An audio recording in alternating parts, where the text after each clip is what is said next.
Nah, seharusnya kita yang sebagai petani pemulia ini mendapatkan penghargaan dari pemerintah karena kita membantu pemerintah dalam hal kedaulatan pangan, kedaulatan benih. Tapi malah kita tidak dapat penghargaan, malah kan dikriminalisasi. Karena benih itu akan membawa kehidupan selanjutnya kan gitu.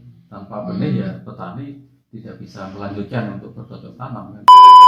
Ya. Nah, kalau generasi nenek moyang nenek kakek kita itu sudah bagus sebenarnya, dirubah diganti oleh generasi orang tua itu sebenarnya generasi yang rusak sih. Membuat undang-undang yang baru tapi kan tidak dipakai. Nah ini saya khawatir ada titipan dari dibalik tembul yang ada kona.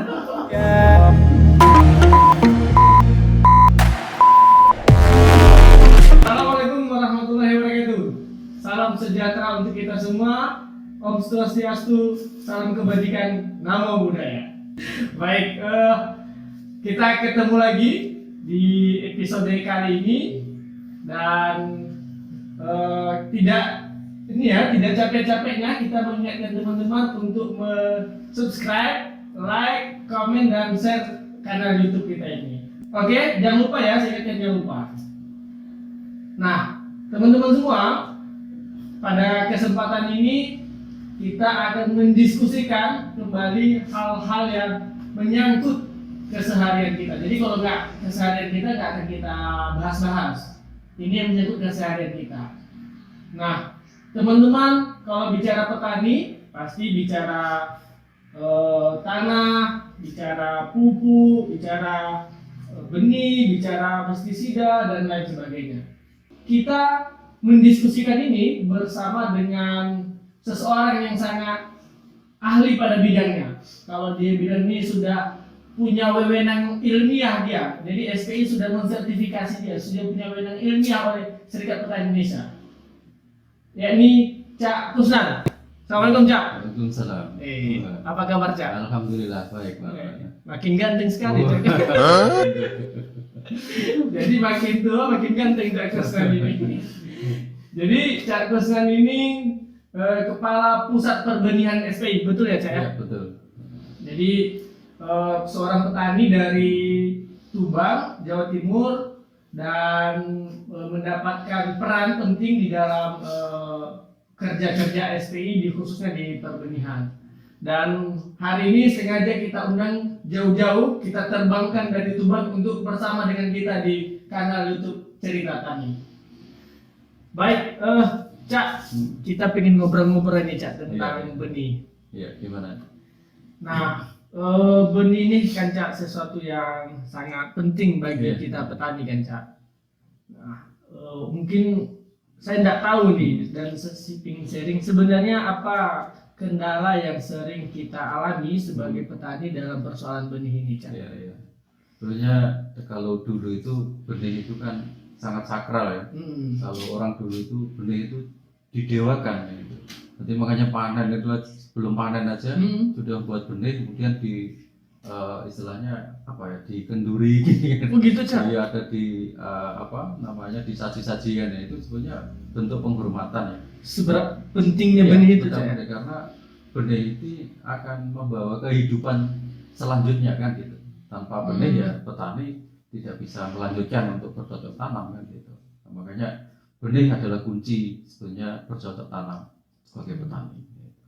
Nah, yang sering dialami oleh kita dalam benih ini apa masalahnya, Cak? Nah, akhir-akhir ini sebetulnya kan benih ini kan sebagai satu pertama tadi juga sebagai budaya, didewakan tapi juga sebagai budaya ya. Jadi makanya ada ruatan istilahnya. Kemudian akhir-akhir ini benih ini kan dikomersilkan kan itu. Seharusnya menjadi budaya, sebagai budaya, siapapun bisa mengakses karena ini kebudayaan, bukan sebagai profit kan gitu. Setuju. Nah itu seharusnya diturun temurun kan dari dulu. Nah makanya ada budaya namanya budaya wiwitan itu seminggu sebelum panen itu kan petani menyeleksi benih. Kemudian menyeleksi di tanaman itu, seleksi yang bagus dibawa pulang untuk benih berikutnya kan gitu. Nah akhir-akhir ini tidak dilakukan Sama seperti kayak itu. jodoh ini, Cak. Iya, Harus seleksi betul. jodoh dulu. Nah, perkembangan zaman sampai sekarang kan itu tidak dilakukan. Karena apa ya? Karena ada fungsi-fungsi perusahaan atau istilahnya pemerintah lah, dalam kasarnya seperti itu, petani dilarang membuat benih. Benar. Juga diatur dalam undang-undang. Hmm. Nah, dulu ada undang-undang namanya undang SBT, sistem Sistem budidaya budidaya. tanaman. Nah itu petani tidak diperbolehkan menanam atau merakit atau mengedarkan benih kan gitu.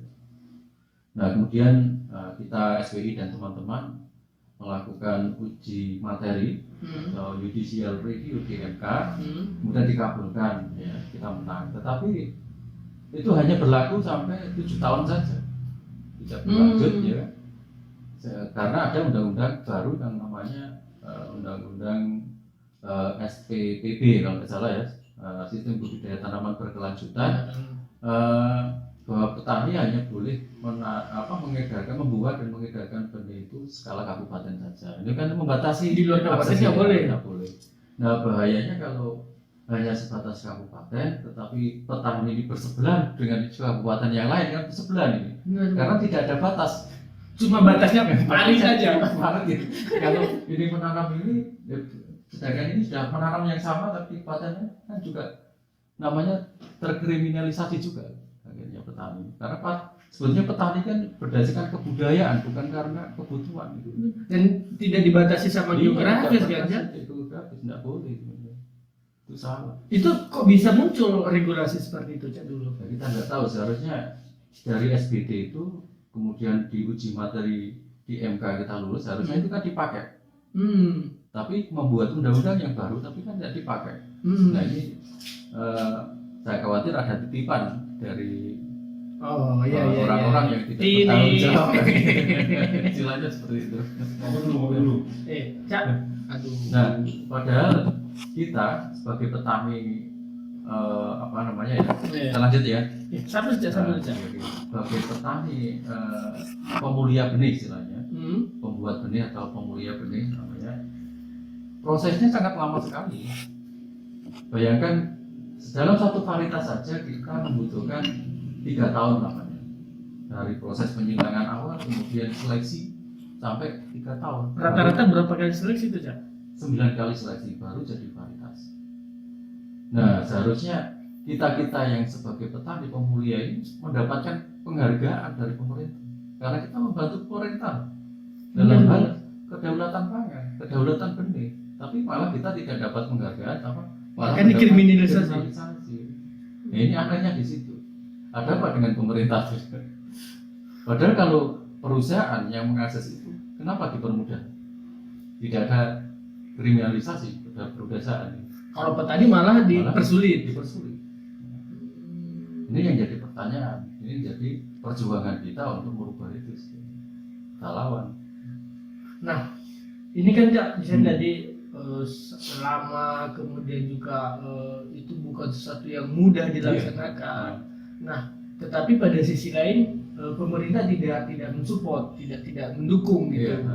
Nah, semestinya apa yang harus kita lakukan dalam situasi itu, Cak? Seharusnya kayak seperti di tetangga kita ya, tangga negara kita saja. Ya. Seperti ya mungkin Filipina, Thailand atau bahkan Vietnam. Itu bisa menghasilkan benihnya mungkin sampai 1 juta per tahunnya ya, benih baru. Tetapi Indonesia hanya 200.000 saja Per tahun. Iya, terpautnya besar sekali kan. Padahal negara kita lebih luas Dan lebih banyak sebenarnya petani kita. Seharusnya pemerintah itu mendorong petani pembuat benih ya, untuk didorong supaya memberi benih-benih baru, benih-benih unggul. Nah supaya bagaimana regulasi ya kita atur, mungkin ya didukung lah ya, didukung dinaungi bagaimana petani bisa ya mungkin tidak sembarangan untuk mengedarkan benih, tapi juga tidak dipersulit ya gitu. Nah, dirangkul, istilahnya dirangkul lah gitu. Ayo kita rangkul membuat ini diawasi. Ayo bersama-sama bagaimana cara membuat benih yang benar dan bagus kan gitu. Cuman mungkin ngerangkul petani ini berat kayaknya. Mungkin perlu uang juga. Kalau perusahaan uangnya mungkin banyak, kita nggak punya uang kalau petani. Rangkulnya di beda tempat, Cak. Iya. Kalau kita rangkulnya di sawah, ya kan. Nah, sejauh ini berarti secara keberpihakan politik pemerintah masih lemah lah, Cak. Iya. Nah, dalam situasi itu sebenarnya yang benar-benar dirugikan itu adalah petani. Iya betul, sangat dirugikan.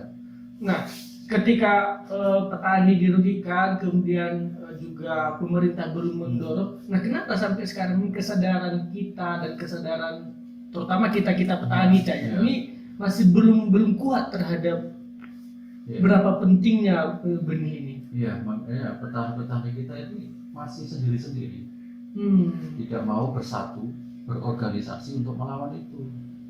Ya, sehingga berarti kita sapu lidi kan hanya satu itu melawan ya bisa dipatahkan. Kalau kita jadi satu, jadi unggul ya sulit dipatahkan juga.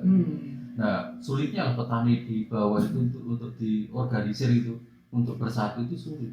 Nah, ini jadi PR sampai sekarang ya. Kenapa kok sampai sulit? Bahwa kan kita sudah berpengalaman berorganisasi berapa tahun gitu, sampai 23 tahun lah kira. Benar. Kalau kita kuliah sudah S2 kan, kok masih aja sulit ya. Umur kita sudah remaja dewasa ya. Usia muda. Iya. Sambil ngopi aja, Kenapa kok masih sulit gitu? Itu jadi PR kita bersama. Nah, mungkin Cak Kusnan sudah pengalaman ya terkait bagaimana tantangan kita di petani. Kan umumnya petani kita itu kan yang instan, yang lebih mudah, bahkan mahal pun dibeli asalkan mudah dapatnya. Itu bagaimana sebenarnya mengatasi tantangan itu, Cak? Itu makanya kan sudah diciptakan ketergantungan sejak revolusi hijau itu kan. Sebelumnya petani kita sudah mandiri. Maksudnya gimana itu, Cak? Revolusi hijau. Jadi kan ini, ketika tahun 60-an, petani kita itu kan sudah mandiri, istilahnya mandiri pangan. Tahun Kedaulatan 60-an pangan ya, ya, tahun 60-an itu kita sudah kalau dari SPI seperti kita itu kan agroekologi ya, istilahnya. Nah, itu sudah dilakukan waktu dulu. Bahkan bahasa zaman now-nya agroekologi. Iya, jadi nenek moyang kita itu. Kemudian bahkan diakui oleh dunia bahwa kita itu menyumbang 70% pangan dunia. Nah, ini nggak tahu, mungkin ada ketakutan dari dunia, mungkin yang ingin menguasai dunia, dia takut terhadap Indonesia. Kalau Indonesia menguasai pangan, dia akan menguasai dunia tentunya di akhir zamannya gitu. Benar. Mungkin diciptakan namanya revolusi hijau itu, program revolusi hijau yang akhirnya agroekologi atau organik yang sifatnya petani mandiri dirubah menjadi ketergantungan. Ya. Jadi mulai benih, kemudian sampai pupuk dan semuanya dikasih dulu. Dikasih. Lama-lama kita nggak usah buat beli sendiri gitu. Dikasih. Tak kasih aja tanam gitu. Nah ini nggak usah beli pupuk kimia, tak kasih aja di ini, yang penting kau pakai gitu. Biar hasilnya tinggi gitu. Ya kan? Dikasih. Tapi kalau sudah ketergantungan lagi benar-benar tinggi, hasilnya lebih besar daripada yang tadi yang sebelumnya. Nah, lama-lama tanah itu kan rusak kalau dikasih kimia terus. Nah, setelah ketergantungan dia suruh beli sekarang, ya kan? Sekarang benih berapa? Mahal sih. Harganya 1 kilo kalau benih, istilahnya benih paling murah lah, kalau padi itu ya 25.000. Ya, sampai ada yang 100.000. Kalau benih jagung sekarang paling mahal 130.000. Kemarin saya beli jagung juga mahal itu, Cak. Nah, itu siapa yang buat benih-benih perusahaan, bukan dari petani. Benar. Jadi diciptakan ketergantungan itu sampai sekarang. Harusnya sekarang begitu sudah ketergantungan, mau suruh pindah lagi ke agroekologi ya berat sekali. Seperti kita juga sudah mengkampanyekan untuk beralih kembali, padahal kita ya juga petani agroekologi kan lebih murah sebenarnya ongkos produksi. Nggak beli pupuk. Nggak beli pupuk, bisa beliin sendiri. Benar. Nah, tapi petani lagi-lagi kan maunya instan, semua sudah tersedia, tinggal pakai aja. Nah ini sebenarnya yang salah ini ya generasi orang tua kita lah. Ya. Nah, kalau generasi nenek moyang nenek kakek kita itu sudah bagus sebenarnya, dirubah diganti oleh generasi orang tua itu sebenarnya generasi yang rusak sih. Nah kita lah generasi anaknya ini ya harusnya yang harus mulai untuk merubah yang dulu berjaya berekologi, kemudian revolusi hijau, kemudian kita rubah lagi menjadi agroekologi kembali.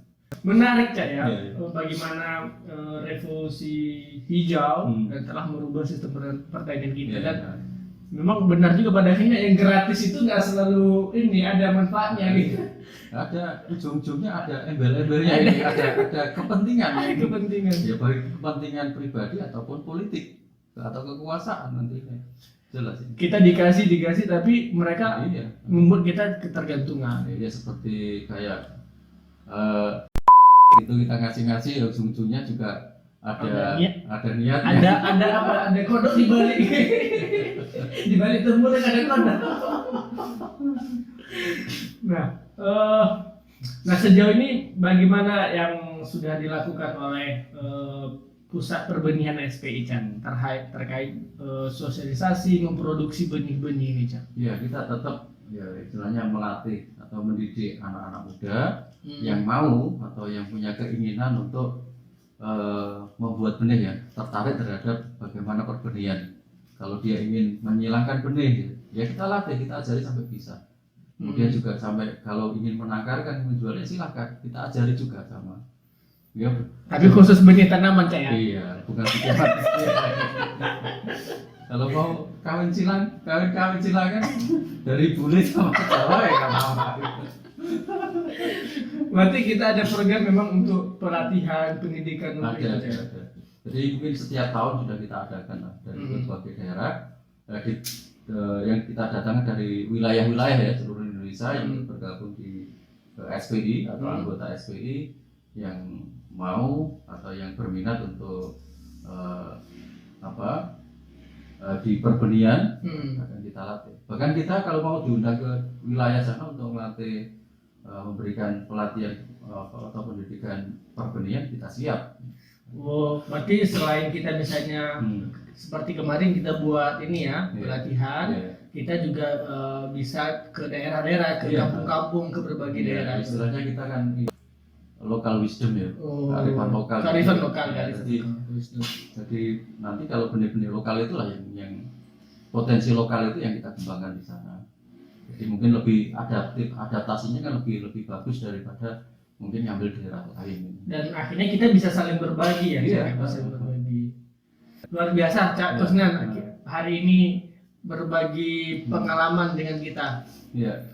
Nah, teman-teman semua, kita sangat senang ya berdiskusi dengan Cak Kusnan terkait perbenihan ini, dan sebenarnya memang berbicara perbenihan ini bukan sesuatu yang mudah ya, bukan sesuatu yang mudah dan singkat. Sebenarnya masih panjang Cak ya, panjang, tetapi kita berharap teman-teman nanti bisa bertemu secara langsung, kita buat pelatihan langsung, buat pendidikan langsung terkait bagaimana perbenihan, bagaimana regulasi perbenihan, kemudian bagaimana strategi untuk mendorong kita para petani untuk aktif dan mau membudidayakan benih lokal masing-masing.